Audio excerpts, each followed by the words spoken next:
우리 김예한 대표님 박수로 맞이하도록 하겠습니다.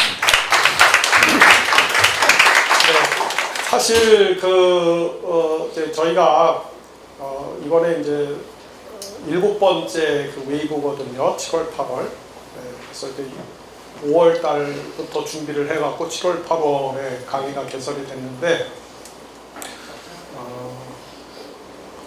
이번에 이제 여러 그 기획 강좌가 있는데 그 중에 하나가 한국교회 핫이슈.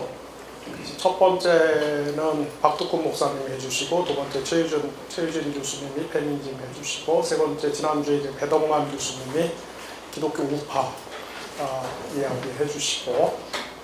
근데 사실은 이제 이런 강의들은 뭐 한 6개월, 한 4개월 이렇게 미리 부탁을 드려야 되는데, 우리는 그런 여유가 없으니까 좀 급하게 빨리 서둘러서 부탁을 드리다 보니까 아무래도 그분들이 따로 연구를 안 해도 되는 것들, 따로 강의 준비를 안 해도 되는 것들, 평소에 연구가 잘 되어 있고 강의를 많이 하셔갖고 자신이 있는 것들 이렇게 부탁드리면은 큰 어려움이 없이 강의가 성사가 됩니다. 그래서 앞에 세 분은 사실은 굉장히 이제 본인들이 자신 있는, 뭐 사실 우리 한국 개신교 안에서 자타가 공인하는 그 분야의 최고 전문가들 중에 한 분들이 오셔서 이제 강의를 해주셨고요. 제가 오늘 여러분들께 드리려고 하는 말씀은 사실은 뭐 어떤 선행 연구가 별로 없는 거예요. 왜냐하면은 지금 한국 사회 이슈에 대해서 교회가 어떻게 대응을 할 것인가. 사실 지금 막 우리의 일상 속에서 현재 진행형으로 벌어지고 있는 일들이기 때문에 뭐 딱히 어떤 좋은 선행 연구 결과가 없는, 그러니까 한마디로 불모지고 미개척진 그런 이야기를 제가 해야 되기 때문에 그런 면에서는 조금 걱정이 되기도 하고 좀 염려가 되기도 하고 그렇습니다. 그래서 오늘 강의는 뭐 제가 여러분들한테 어떤 나름대로 합의된 그 공론을 여러분들한테 소개하기보다는 제가 볼 때 지금 한국 사회가 이렇게 가지 않느냐, 한국 교회가 지금 이 정도 상황에 있는 것이 아니겠느냐, 그럼 우리가 어떻게 할 것이냐, 어떻게 해볼 수 있겠느냐. 그래서 어떤 정답보다는 좀 우리가 질문을 던져보고 생각을 하는 그런 데 좀 더 방점을 두고 강의를 했으면 좋겠습니다.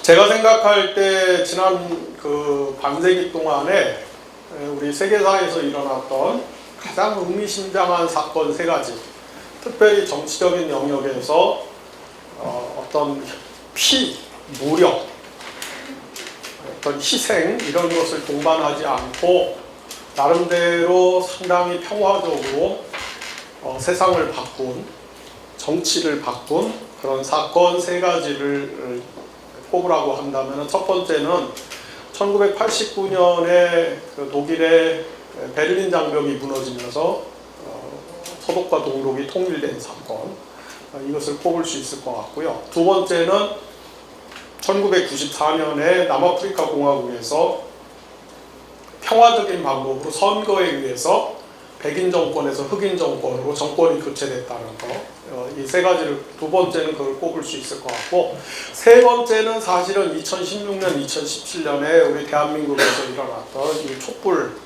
시위를 꼽을 수 있을 것 같아요. 그러니까 이 3 사건은 공통점이 앞에 말씀드린 것처럼 어떤 유혈 사태에 피를 보지 않고 굉장히 평화적인 방법으로, 민주적인 방법으로 기존 정치 권력을 종식시키고 새로운 정치 권력을 출범시켰다라고 하는 것이죠. 사실 우리는 동시대에 동일한 공간에서 벌어진 일들을 겪고 있기 때문에 작년, 올해 우리 대한민국에서 일어났던 이 촛불 시위와 박근혜 정권이 물러가고 문재인 정권이 들어선 이 사건이 얼마나 세계사적으로 대단한 사건인지를 우리는 사실 실감을 충분히 못하는 경향이 있습니다. 그러나 제가 보기에 이 사건은 정말 어마어마한 사건이에요. 어마어마한 사건.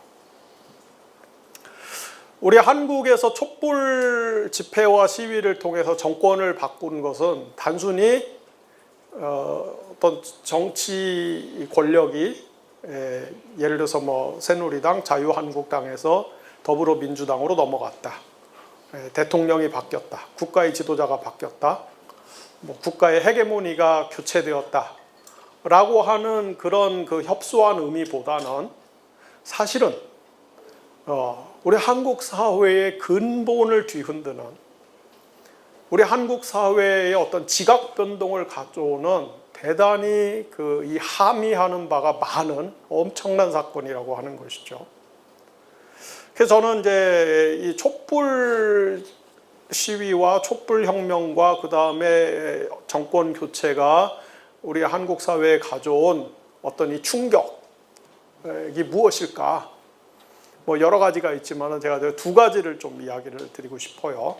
그 중에 하나가 우리가 굉장히 익숙했던, 우리가 아주 익숙했던 자연스러웠던 이 권위에 대한 어떤 의식, 권위에 대한 관념, 권위에 대한 우리의 어떤 느낌과 정서를 근본적으로 해체시키는 사건이었다고 하는 것이죠.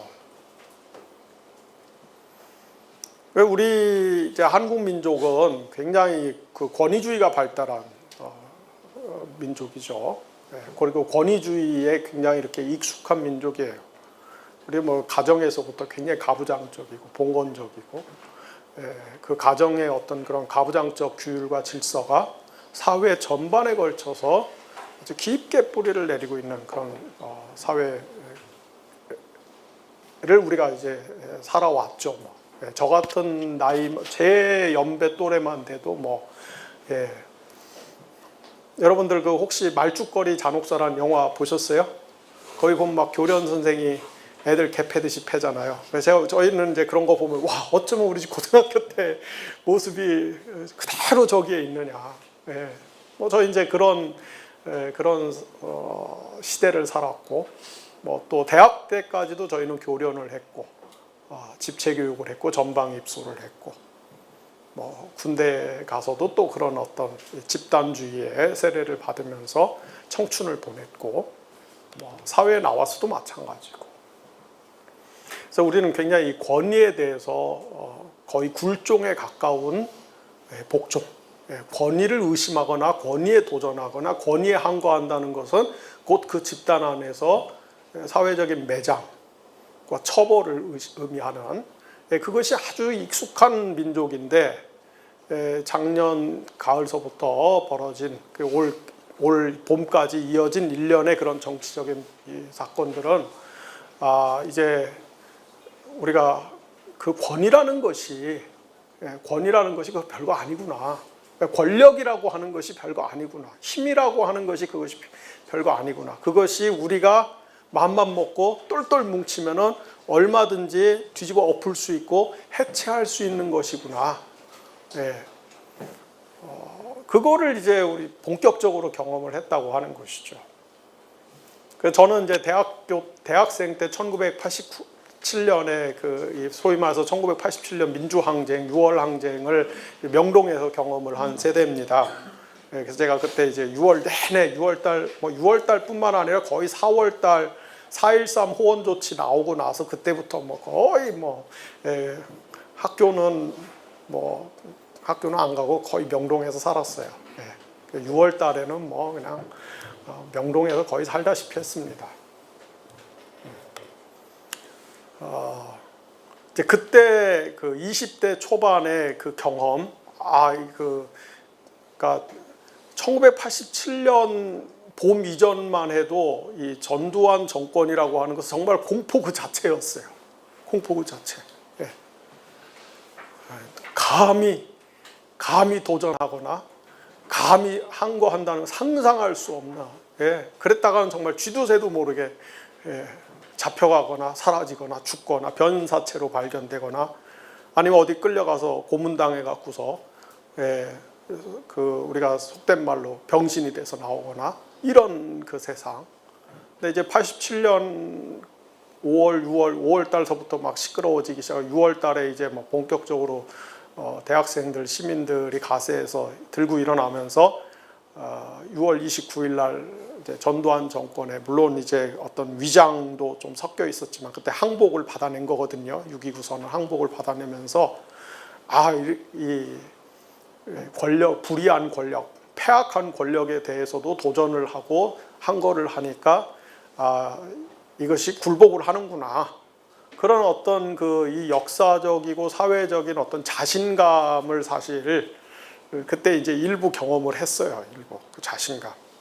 어느 세대에도 경험하지 못했던 그 자신감이 사실 우리 386이라고 하는 그 집단 그 세대 안에는 어떤 집단적인 경험으로 공유되고 있는 것이죠.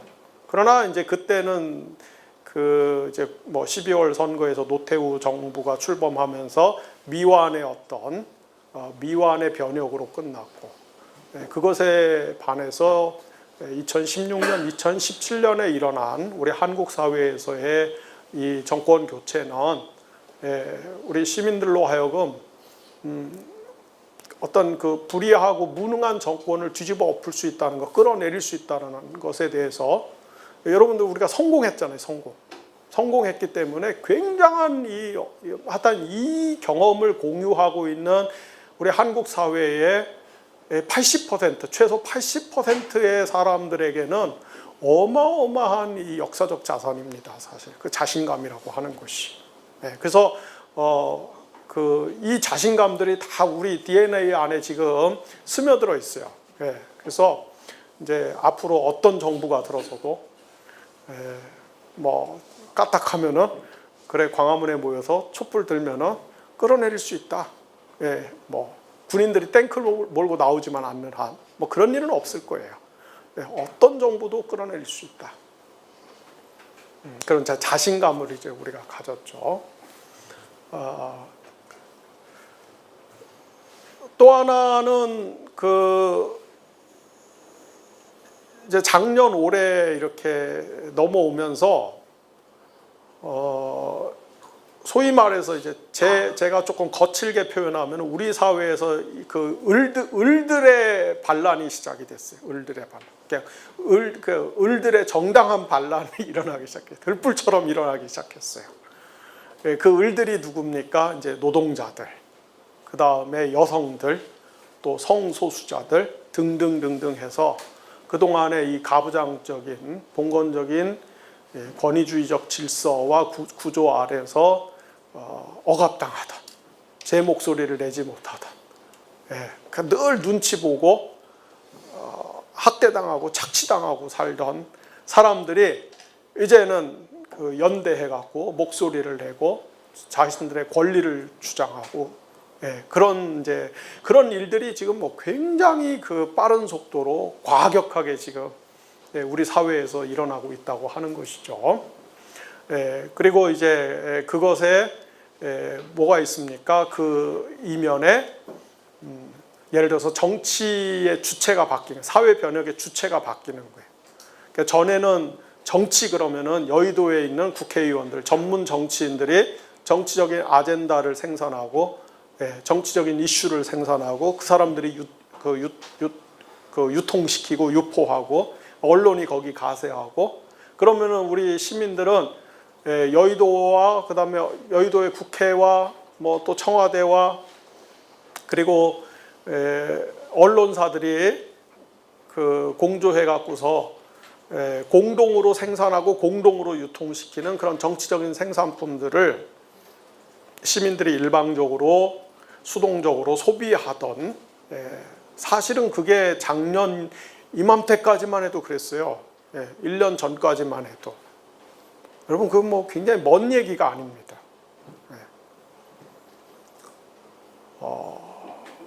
그런데 작년 말 올해를 기점으로 해서 이제는 시민들이 정치적인 아젠다를 생산하고 정치적인 이슈를 생산하고 시민들이 명령하고 시민들이 요구하고 정치인들이 그걸 받아서 실행해야 되는, 완전히 그 헤게모니의 판도가 지금 달라지고 있어요.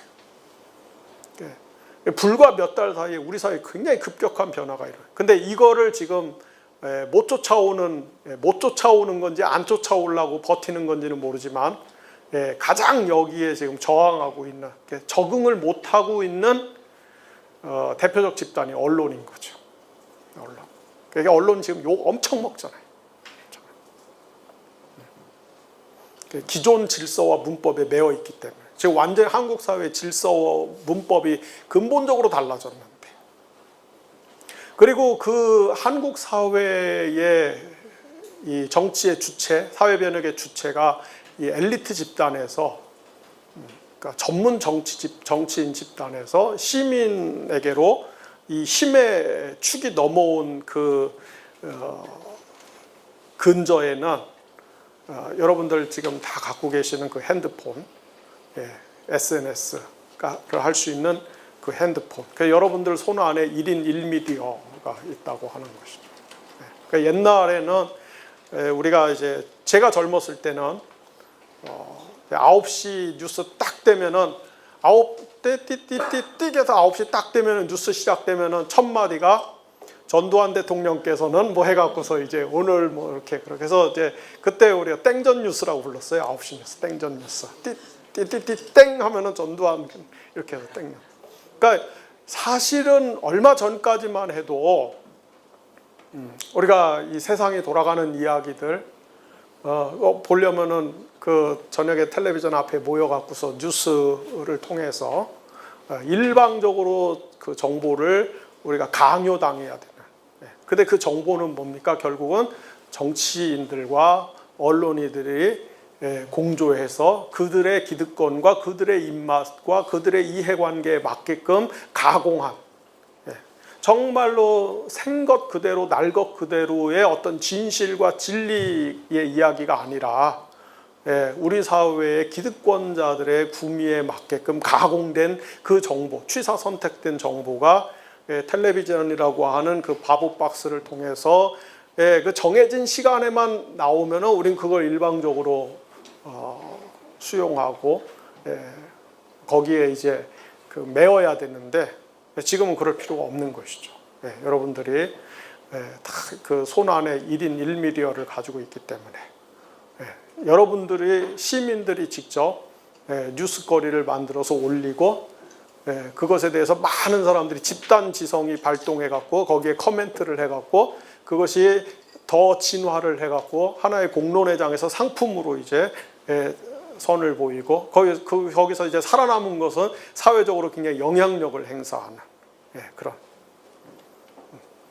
그래서 어떤 정치인들이나 언론인들의 그 사회적인 발언이 힘을 갖는 것이 아니라 시민들 중에서 훨씬 더 날카롭고 예리한 그런 안목과 지성과 통찰력을 갖고 있는, 해석의 능력을 갖고 있는 사람들이 훨씬 더 정치인이나 언론인들을 압도해버리는, 과거에 1년 전만 해도 볼 수 없었던 그런 현상이 지금 우리 사회에서 아주 굉장한 그 아주 힘과 속도를 가지고 전개가 되고 있다라고 하는 것이죠.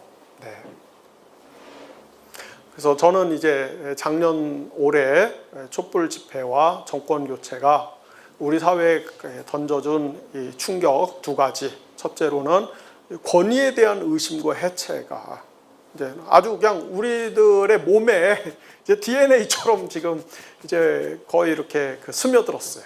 우리들 몸에 이렇게 체질화가 돼 버렸어요.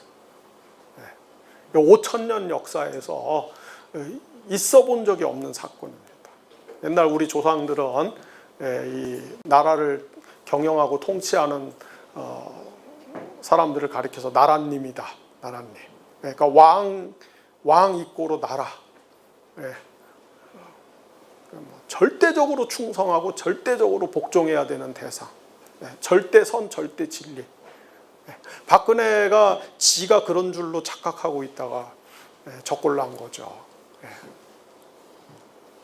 동시에 사회 모든 영역에서 그동안 일방적으로 억압당하고 그 다음에 소외당하고 착취당했던 모든 을들이 한꺼번에 지금 자기 권리를 찾기 위한 목소리를 분출하고 있는 그런 상황이다. 그리고 그것이 굉장히 이렇게 어떤 일시적인 현상, 우리 사회 한쪽에서 일어나는 그런 현상이 아니라 굉장히 우리 사회 전체를 하나의 소용돌이 속으로 끌고 가는 이런 이 문화적, 역사적 거대 현상이 될 수 있었던 이면에는 아까 말씀드린 것처럼 1인 1미디어, 그 다음에 헤게모니의 주체가 바뀌었다는 것, 그리고 성공했기 때문에, 한 번 성공했기 때문에 이제는 많은 사람이 자신감을 가지고 있다는 것, 이런 것들이 지금 작년 올해 우리 사회에 나타난 대표적인 하나의 현상이 아닌가 싶습니다. 그 이제 제가 이거는 이제 저는 굉장히 그 사회학자는 아니니까, 제가 사회학을 전공한 사람은 아니니까, 가끔은 제가 그런 생각을 합니다. 신학을 안 하고 사회학을 했으면 훨씬 더 잘했을 텐데, 네, 신학을 안 하고 정치학 같은 걸 했으면 훨씬 더 잘했을 텐데, 하나님은 어찌하여 그 나의 타고난 재능과 은사를 멸시하시고 별로 재미도 없는 신학을 시켜갖고,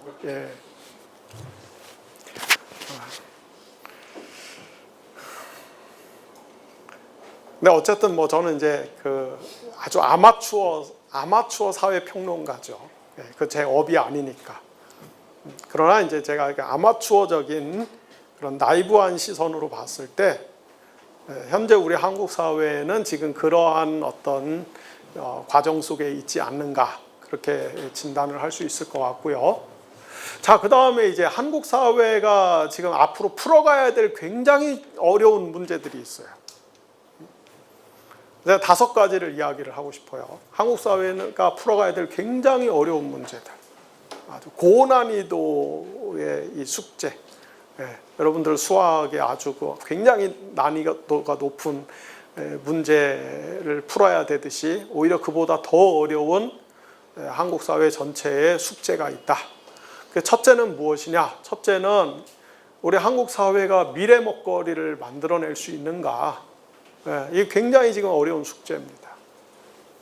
그러니까 예전에 우리가 이제 반도체, 벤처 사업, 벤처 붐도 있었고, 반도체도 있었고, 휴대폰도 있었고, 등등 해갖고 지난 한 30년 동안에 경제적인 고비마다 그래도 차세대 먹거리를 만들어서 우리 한국 사회 전체적으로 소득 수준이 향상되는, 경제 수준이 향상되는, 국가의 어떤 부가 물론 그것이 이제 공정하게 분배가 안 됐다는 치명적인 결점이 있습니다만, 그럼에도 불구하고 한국 사회가 세계 10위권의 경제 대국으로 도약할 수 있었던 그 기저에는 우리가 지난 30년 동안 적절하게 그래도 미래 먹거리를 개발해 왔다라고 하는 것이죠. 그러나 지금의 한국 사회는 사실은 미래 먹거리 측면에서 봤을 때는 답이 없어요. 지금 사실 답이 없어요. 향후 10년 동안 한국 경제를 이끌어 나갈, 향후 10년 동안 한국인들의 물질적 그 삶의 수준을 유지 내지 향상시킬 수 있는 그런 물적 토대를 구축할 수 있는 먹거리가 지금 부재한 상황입니다. 사실 아까 제가 을들의 그 아우성들, 을들의 이 요구들이 지금 도처에서 거세게 지금 일어나고, 그런데 예를 들어서 노동자들이 우리 최저 시급 올려달라, 우리 월급 올려달라, 근로시간 단축해달라, 우리 복지를 이만큼 늘려달라. 그랬을 때 이제 그런 요구 조건들을 만족시키려면은 어느 정도 우리가 그것들을 충족시켜 가려면은 또 그렇게 가야 되지 않겠어요? 그러려면 이제 결국은 우리 경제가 잘 돌아가야 되잖아요, 그죠? 기업이 잘 돈을 벌어야 되고, 세금이 잘 거쳐야 되고, 우리 사회가 경제 규모가 계속해서 성장하고 유지가 돼야 되고, 그랬을 때 개개인에게 돌아갈 수 있는 분배의 목도 커지는 것이지, 생산이 담보가 되지 않을 때 분배가 될 수는 없는 것이에요.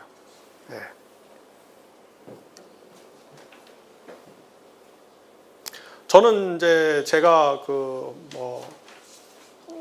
타고난 성정이 괜히 약자 편에 서보고 싶은 그런 성정이 있어갖고 지금까지 살아오면서 아주 그 피를 많이 봤어요. 예. 이렇게 막 그 약자를 짓밟는데 쓰지 않고 항상 이렇게 짓밟힘을 당하는 사람들 편에 섰다가 덩달아서 나도 피를 여러 번 봤습니다. 내가 아주 어렸을 때부터 그랬어요. 제가 중고등학교 때 학교 깡패들이 키 작고 힘없고 이런 애들 때리고 삥 뜯고 뭐 괴롭히고 막 매점 빵 셔틀 시키고 막 이런 거 내가 가만 안 놔뒀어요. 진짜 가만 안 놔뒀어요. 제가 있는 반에서는 절대로 키 큰 애들이 키 작은 애들 못 때렸어요. 내가 절대로 못하게 했어요. 이런 얘기를 하면 안 믿어요. 근데 우리 재작년인가요? 그죠? 재작년에 저희 목동에 있다가 당산동으로 회사 옮기고 아카데미 오픈하고 카페 오픈했을 때 여기 온 지 얼마 안 돼 갖고 뭐 한 달인가 좀 지났을 때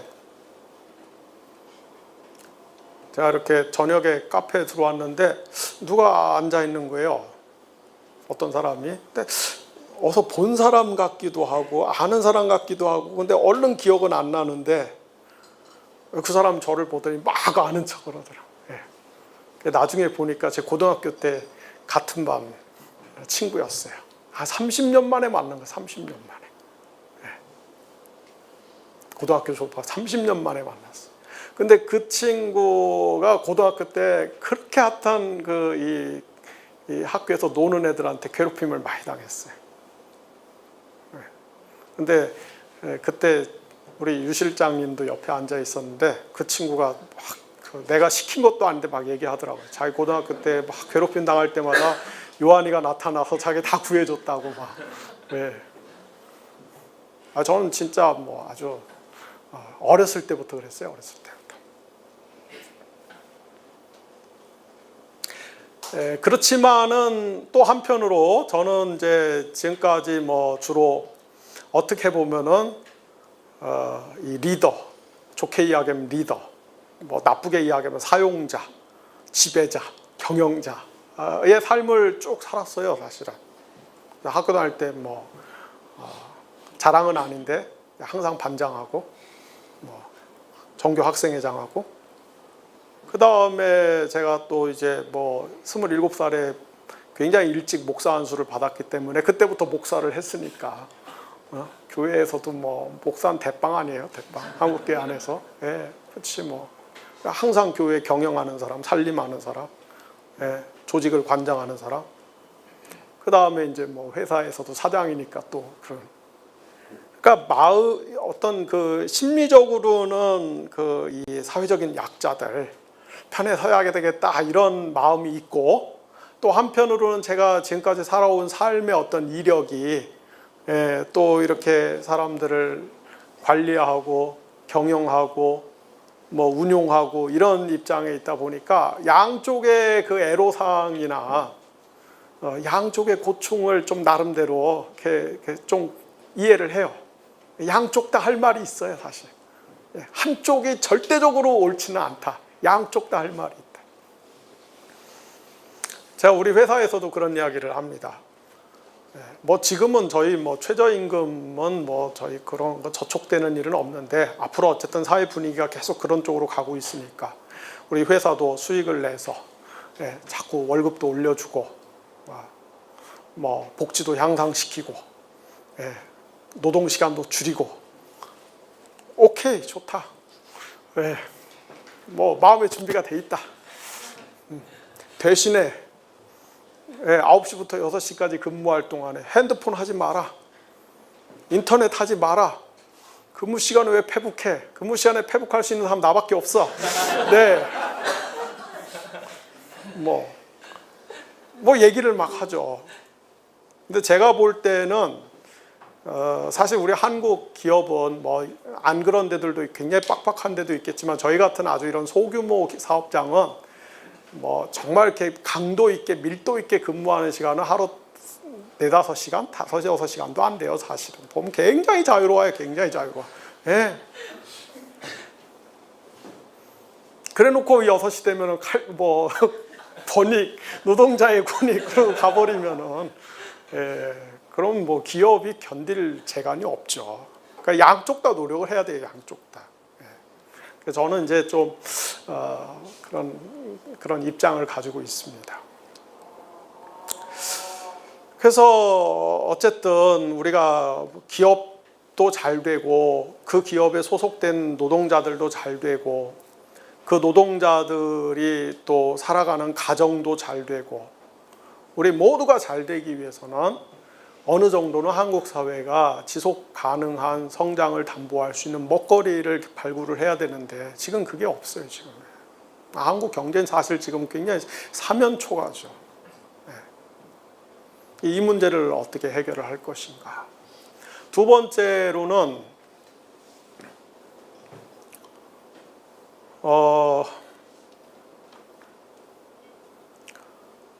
이제 우리 사회에 굉장히 여전히 지금 소위 말하는 보역 갈등들이 있는데, 그죠? 여전히 오른쪽 이념을 가지고 있는 사람들, 왼쪽 이념을 가지고 있는 사람들, 이런 그 보역 갈등들이 지금은 이제 어쨌든 문재인 정부 초기고 워낙 압도적인 지지를 받고 있고 또 문 대통령이 이제 워낙 그 젠틀하고 겸손하게 이렇게 하니까 지금은 오른쪽에 있는 사람들의 목소리나 그런 불만들이 극단적으로 표출이 안 되고 있지만은 뭐 그것이 앞으로 5년 내내 계속 갈 것이다. 뭐 그런 우리가 이제 뭐 100% 확신을 못하는 것이죠. 뭐 예를 들어서 민주당 의원들이 추경 통과시켜야 되는데 어디 그렇게 29명이나 나잡거져 갖고서 왜 이러고 있다든지, 어디 저기 정신대 할머니 돌아가셨는데 가서 이런 거나 찍고 있다든지, 이런 짓들을 하면 아무리 대통령이 잘해도 사실은 이제 정권이 원래 이 큰 댐이 무너지는 거는 한 번에 폭파되는 게 아니라 한쪽에서 구멍이 뚫려 갖고 물이 새기 시작하면서 무너지는 거예요. 네. 그러니까 우리 사회의 어떤 이제 보역 갈등은 계속해서 지금 잠재되어 있는 상황이지 해결된 것이 아니다. 그러니까 이 문제를 어떻게 우리가 슬기롭게, 합리적으로, 그죠? 합리적으로, 슬기롭게 양쪽 다 공정한 경쟁과 대화와 설득과 이런 걸 통해서 어떤 한쪽이 우리가 어떤 묵사발 났다, 우리가 짓밟혔다, 이런 그 느낌을 받지 않고 멋있게 경쟁하고 멋있게 싸웠고 비록 졌지만은 이 패배에 대해서 승복할 수 있고 승인할 수 있다라는 그러한 합리적이고 좋은 방식으로 우리 한국 사회의 보역 갈등을 풀 수 있느냐. 이것도 지금 굉장히 중요한 문제입니다. 과제예요. 이게 쉽지 않은 과제입니다. 세 번째로는 이제 또 우리 한국 사회, 지속 가능한 사회가 돼야 되는데, 그러니까 한국 국가, 한국 민족, 한국 사회, 어쨌든 이 큰 공동체가 중간에 붕괴되거나 해체되지 않고 계속해서 유지되고 발전될 수 있는 그런 어떤 그 틀을 잘 구축을 해야 되는데, 그 가운데 핵심 요소 중에 하나가 뭐냐면은 제가 볼 때 출산율을 회복시키는 거예요, 사실은. 출산율을 지금보다 훨씬 더 개선해야 되고 향상시켜야 돼요. 그러니까 우리 지금 한국 사회의 출산율이 너무 떨어져서 문제잖아요.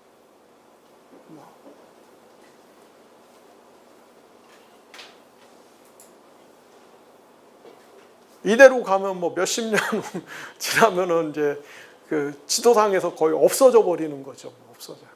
더군다나 우리 옆에는 지금 바로 옆에는 15억인지 20억인지 이게 통계가 잡히지가 않는 어마어마한 민족이 바로 옆에서 도사리고 있는데, 그런 나라들에게 우리가 잡아먹히지 않고 흡수되지 않고 짓밟히지 않고 계속해서 민족적인 정체성을 유지하면서 존립하기 위해서는 최소한의 어떤 이 머리 숫자가 필요하다 이 말이에요. 국가가 유지되는데. 근데 지금으로서는 상당히 그것이 어려워 보인다. 왜? 젊은이들이 결혼을 못하고 있고, 결혼을 못하다 보니까 아이를 전혀 못 낳고, 넥스트 제너레이션이 이렇게 계승되지 못하고, 또 결혼을 해도 아이를 낳을 엄두를 못 내고 있고, 그렇죠? 왜 이 출산율이 이렇게 떨어지는가?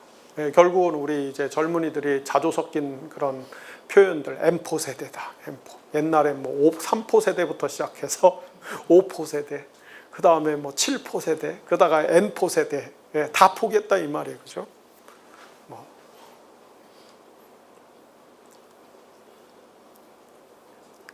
그래서 이제 헬조선이란 말도 나오고, 이번 생은 망했다 그래갖고 이생망도 나오고, 그래서 우리 젊은이들에게 어떤 꿈을 주고 희망을 주고, 뭐 지금은 이제 1인 1가구나 뭐 오늘 요새 논란이 되는 뭐 혼밥이나 이제 이런 라이프 스타일의 뭐 굉장히 급격한 변화들이 일어나고 있는데, 뭐 정말 몇 년 전까지만 해도 생각할 수 없었던 급격한 변화가 지금 한국 사회에서 동시다발적으로 터져 나오고 있는데, 이러한 상황 속에서 우리가 이제 젊은 세대를 위해서 일단은 우리가 이제 일자리를 제공을 해야 되고, 그죠? 양질의 일자리를 제공을 해야 돼요. 그 다음에 주택 가격을 안정시키고, 또 주택 가격을 떨어뜨려서, 아니면은 국가나 지방자치단체가 책임을 지고 주택을 거의 무상 뭐 공공의 방식으로 공급을 해서, 저는 제가 1993년도에 네덜란드에 잠깐 뭐 공부하러 가서 뭐 한 달도 안 돼갖고 교통사고 나갖고서는 거의 죽을 뻔해갖고 아주 교통사고 크게 나갖고서 공부를 못하고 돌아왔어요. 근데 제가 그 짧은 기간 동안에 네덜란드에 있으면서 참 인상적, 1993년도니까 24, 5년 전 얘기예요. 뭐 그때 한국 사회는 그런 아직도 그 생각을 할 수가 없는. 근데 제가 네덜란드 가서 보니까 거의 모든 집을 정부가 소유하고 있고, 50년, 100년 단위로 임대를 하는 거예요. 싸게. 50년, 100년. 그리고 이제 국토가 좁으니까 이렇게 집 하나가 바닥 면적은 뭐 한 15평, 20평밖에 안 돼요. 바닥 면적. 굉장히 좁아요. 저희 카페 지금 한 3분의 2 정도도 안 돼요. 대신에 다 4층, 5층으로 올려버려갖고, 그거를 쫙 펼쳐놓으면 꽤 그 평수가 많이 나오더라고요. 그렇게 집을 정부가 줘서 50년, 100년 단위로 싸게 임대를 해버리니까 국가가 소유하고 있고, 제가 보니까 네덜란드 사람들은 평생의 목표가 내 집 마련 이런 관심도 없어요. 그거는 그냥 벌어갖고서 달달이 적당하게 렌트 내면은 그건 뭐 살아있는 동안에 해결이 뭐 그건 고민할 필요도 없는 거예요. 그러니까 모든 에너지가 다 자기 개발, 공동체 발전을 위해서 훨씬 더 생산적이고 창의적인 일에 쓸 수 있지. 뭐 집 만드는데 그렇게 에너지를 쏟을 필요가 없어요. 근데 한국 사회는 아니잖아요, 그죠? 한국 사회는 모든 에너지를 다 어디다 쏟아야 돼요? 평생에 내 집 만드는 거 하나. 그것도 정상적인 방법으로는 안 돼요. 굉장히 반칙을 하고 변칙을 해야 되지. 저는 집이 없습니다. 이제 나이가 50인데 집이 없어요. 왜냐하면 왜 집이 없냐면은 제가 여태까지 살면서 변칙이나 반칙을 안 썼기 때문에 그래요. 그러니까 굉장히 열심히 살았는데 제가 받은 월급이나 소득만 갖고는 집을 만들 수가 없다. 그러니까 중간에 뭐 투기를 한다든지 뭐를 했어야지. 그게 우리 한국 사회입니다. 그러니까 내 집 만들기 위해서 죽도록 일하고, 그 다음에 집 만들면 이제 죽을 때가 된 거예요. 그러니까 우리가 훨씬 더 인생의 에너지를 다양하게, 다채롭게, 아름답게, 창의적으로 멋지게 쓸 수 있음에도 불구하고 그거 할 수 없는 그냥 집만 들고.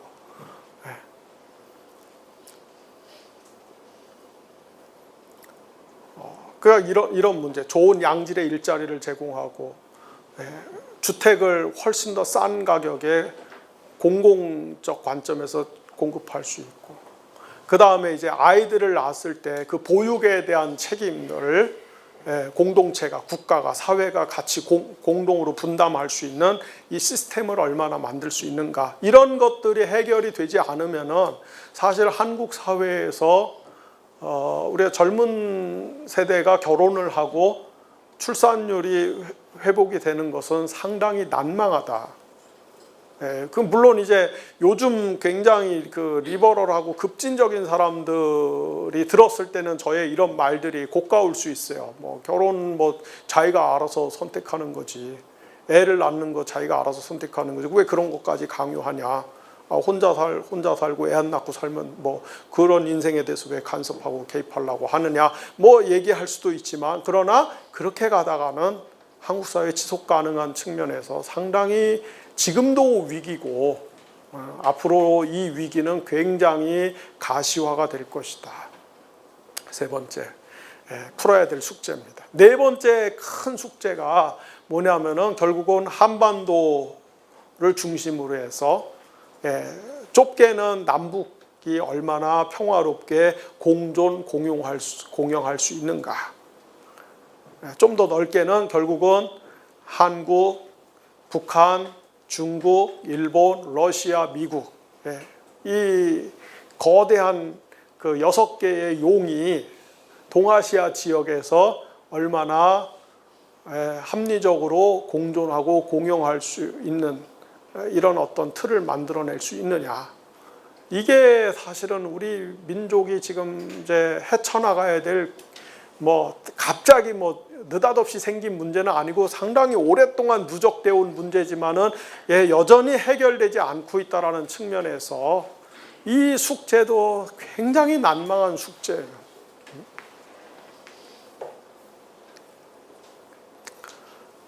제가 저희 큰애가 이제 올해 19살인데요.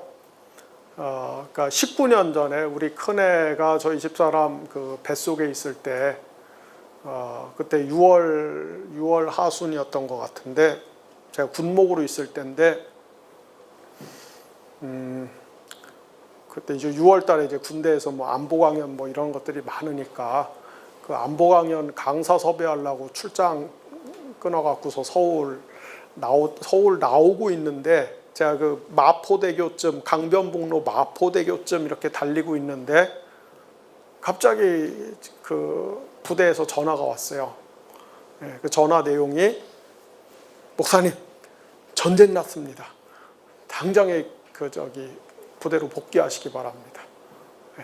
전화가 왔어요. 그때 그날이 뭐냐면 그 제1차 연평해전이 발발한 날이에요. 서해에서 그 양쪽 배 둘이서 싸움이 났는데, 이걸 무식한 육군 인간들이 무슨 전면전이 난 줄 알고, 뭐 그냥 그렇게 막 저희 연락망을 뿌려갖고서, 난 진짜 그 전화 받고 전면전이 난 줄 알고, 그때 저희 큰애가 뱃속에서 뭐 이제 한 6, 7개월 뭐 요럴 때인데, 근데 그 순간에 그 짧은 찰나에 제가 고민이 되더라고요.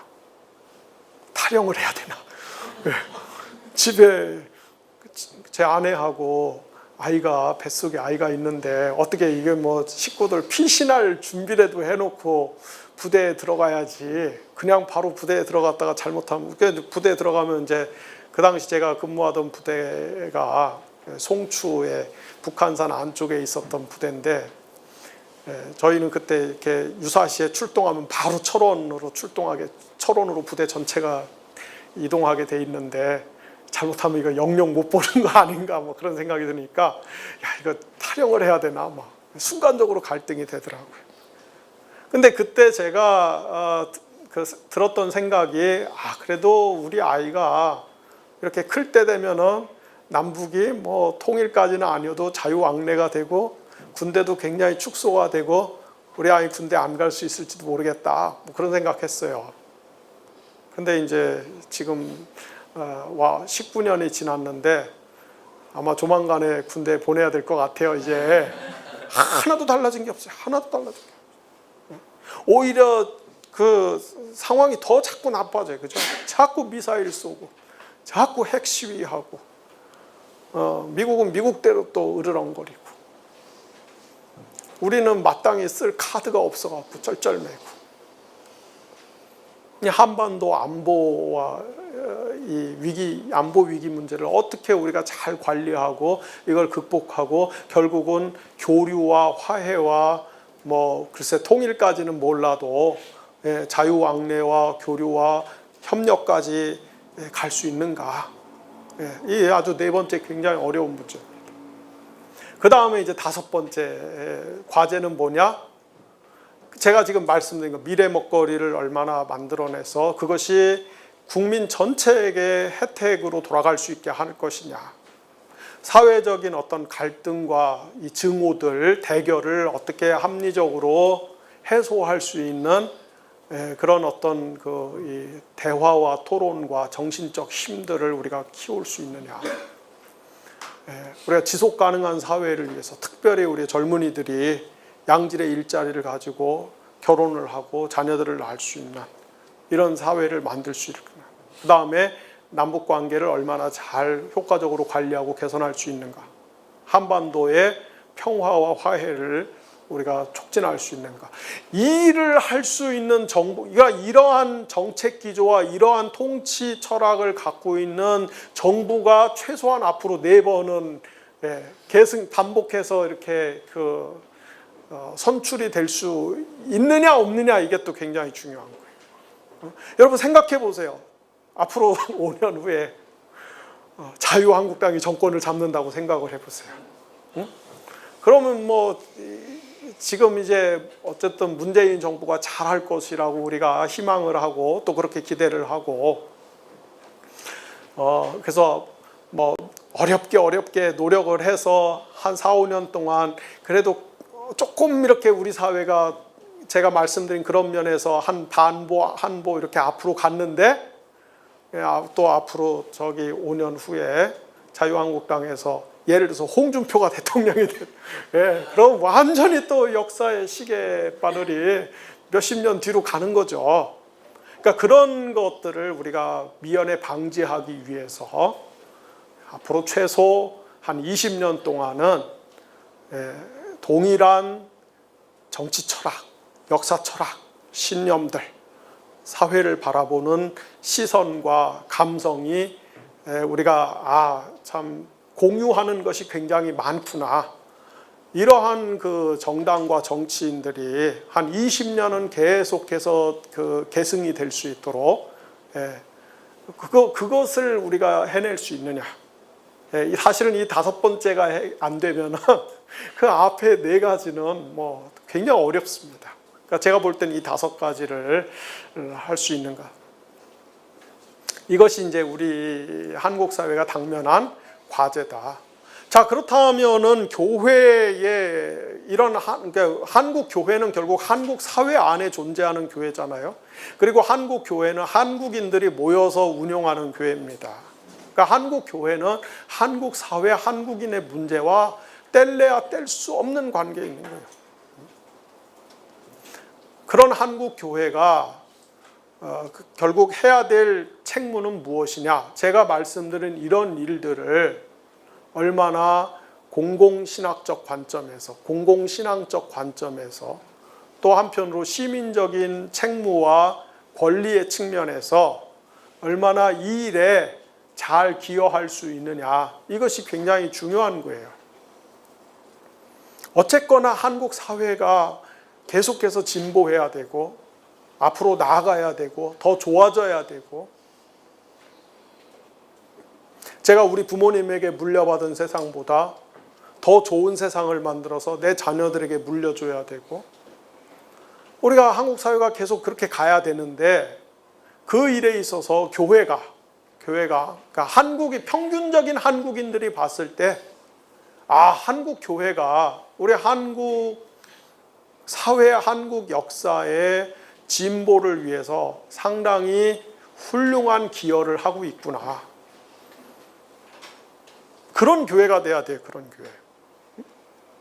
결국 한국 사회가 정의라든지 인권이라든지 복지라든지 약자들 보호라든지 이런 면에서 자꾸 더 좋은 사회가 돼야 되는데, 그 일에 있어서 한국의 비개신교인들이 봤을 때, 무신론자들이 봤을 때, 비종교인들이 봤을 때, 종교에 대해서 굉장히 배타적이고 비판적인 사람들이 봤을 때조차도 한국 개신교가 어떤 뭐 종교적인 신앙이나 철학이나 신념과 상관없이 우리 한국 사회의 진보를 위해서, 한국 사회의 발전을 위해서 굉장히 중요한 역할을 하고 있구나, 기여를 하고 있구나, 그런 교회가 돼야 되는 거예요.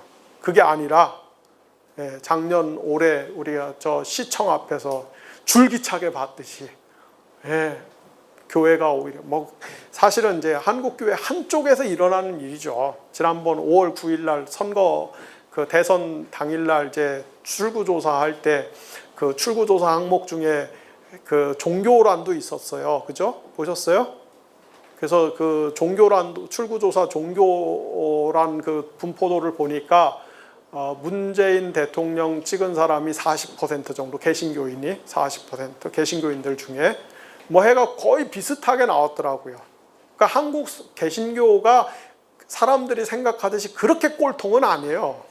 그냥 우리 사회 통념에 엇비슷하게 갑니다. 근데 자꾸 왜 이 개신교는 꼴통이다 이거를 부각을 시키냐면은,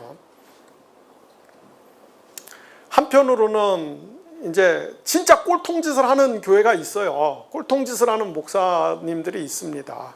그것도 주로 이름이 많이 알려지고 크고 영향력 있고 뭐 돈 많고 이런 데들이 그런 짓들을 하니까 눈에 확 띄는 거죠. 확 띄는 거. 그 다음에 사실은 이제 어떤 이 언론이라든지 이런 데서 그 하나의 먹잇감이 필요한 거죠. 자기들 마케팅을 위해서, 기사라든지 이런 마케팅을 위해서 자극적인 소재가 필요한데 만만한 게 개신교에 만만한 게. 그래서 뭐 그런 거 하나 있으면 확 침소봉대 해갖고서 막 그냥 까발리니까 또 개신교는 진짜 꼴통인 것처럼 보이고, 뭐 그 이면에도 여러 가지 복잡한 정치적 셈법들, 이 종교 세력들 간에 아주 복잡한 그런 논법들이 있겠습니다만은, 그러나 대체적으로 한국 개신교가 그렇게 꼴통은 아니다. 우리 사회의 평균적인 수준의 합리성은 나름대로 갖고 있다고 봐요. 하지만 지난번 우리 시청 앞에서 뭐 태극기, 성조기, 거기에 또 왜 이스라엘 국기까지 나와갖고서 뭐 이러고 그냥 막 그 난리를 치면서 이 부패하고 무능하고 사악하고 불의한 정권을 옹호하고 그것을 결사 보위하려는 그런 마치 최후의 보류처럼 이렇게 비춰지면 안 돼요. 우리 그 100년 전, 120년 전에 그 벽안의 선교사들이 한국 땅에 처음 발을 내디뎌서 아주 그 짧은 단기간 동안에 우리 한국 사회에서 기독교 선교가 폭발적인 어떤 그런 열매를 맺을 수 있었던 원동력이 여러분 잘 아시는 것처럼 뭡니까? 그 당시에 한국인들의 어떤 필요, 한국 역사 속에서 정말로 그 근질없고 아쉽고, 그런데 한국인들의 힘으로는 어떻게 해결해 볼 수 없는 그 묘한 지점들을 사실 서구에서 들어온 기독교가 해결해 주니까, 그래서 뭐 학교도 세우고 병원도 세우고 뭐 이런 문명화 교육도 시키고, 그리고 이제 뭐 어쨌든 서구 열강들 사이에서 막 세력 다툼이 일어나고 갈등이 일어날 때 일종의 어떤 도피처 역할도 좀 해주고 뭐 이러니까, 그런 것들이 뭐 선교사들이 잘못한 것도 엄청나게 많지만 그런 것들이 한국인들의 마음을 얻었던 것이죠. 그래서 우리 한국 교회가 대사회적으로 봤을 때 한국 개신교가 앞으로 해야 될 중요한 과제는 우리 한국 사회와 역사의 진보를 위해서 우리도 시민의 책무와 권리를 가지고 얼마나 적극적으로 참여해서 거기에 실질적으로 기여할 수 있는 능력과 힘과 식견을 갖출 수 있느냐. 이것이 이제 한국교회가 풀어야 될 굉장히 중요한 과제예요. 그런데 현재로서는 그것이 참 이렇게 쉬워 보이지는 않는다. 아까 우리 최경환 연구원이 강의 초두에 여러 가지 이야기를 했습니다. 제가 그 소개를 들으면서 이상하다. 아직 연봉 협상하려면 몇 달 남아 있는데 왜 갑자기 나를 저렇게 띄우나 그런 생각을 했어요. 그런데 이제 특별히 우리가 공공신학이 아직 한국 교회에 되게 생소하고 발달돼 있지 않고 공공신학이 자꾸 발달을 해야 돼요.